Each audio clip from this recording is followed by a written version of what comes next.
A school's choice of unit planner dictates exactly how teachers spend their most precious, limited resource: prep time. That makes selecting a curriculum template a high-stakes institutional decision. School leaders have to balance two completely different educational philosophies, and historically, those two ideas do not sit well together on the same piece of paper. This Venn diagram maps our dilemma.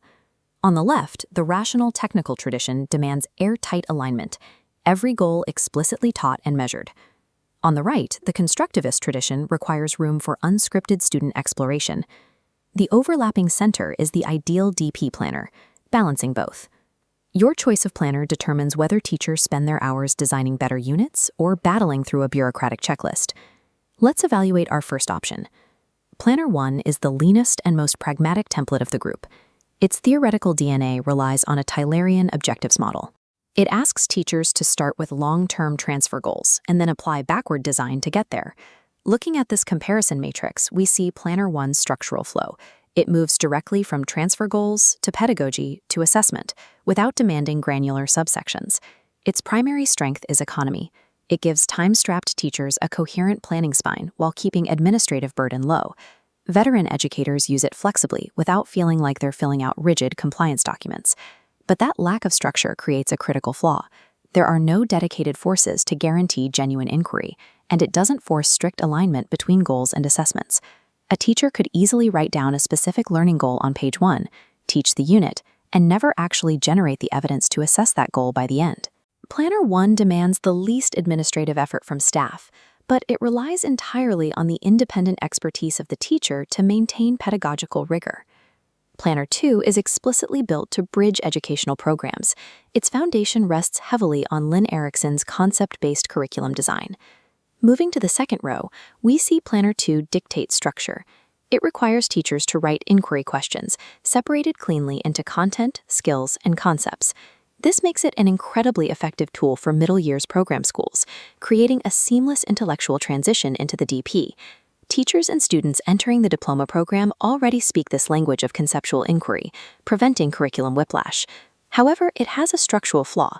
The planner treats concepts, facts, and skills as isolated boxes, rather than interconnected layers that hold facts and skills together. And similar to Planner 1, Planner 2 fails to mandate a strict one-to-one match between the initial inquiry questions and the final summative assessments. Planner 2 successfully solves institutional alignment issues across age programs, but the assessment loop is still left open to loose interpretation. That brings us to Planner 3. This is the most theoretically robust and the most demanding template of the group. Its DNA comes from John Biggs's theory of constructive alignment. The final row shows rigorous requirements. Planner 3 mandates a strict one-to-one matching assessment for every goal, and demands explicit sections anticipating student misconceptions. It also adds metacognitive reflection layers, cementing Planner 3 as the closest match to contemporary IB educational philosophy. But those requirements come at a cost. At 8 pages long, this document places a massive administrative burden on classroom teachers. When documents are this dense, overwhelmed teachers often fall into bureaucratic completion. They reverse engineer the form after teaching just to check the mandatory boxes. This creates a paradox. Predetermining every single inquiry question and assessment in advance leaves little room for genuine, spontaneous student exploration. It can unintentionally narrow the inquiry it's trying to protect. Planner 3 represents theoretical perfection on paper, but if school leaders do not actively manage the friction it causes, it risks collapsing under its own weight in a real-world classroom. Selecting the right planner depends entirely on your specific institutional constraints. This decision tree maps out exactly how to match your school's profile to the correct framework. Scenario 1. You have a faculty of veteran teachers who are severely short on time and highly value their classroom autonomy. In this scenario, choose Planner 1.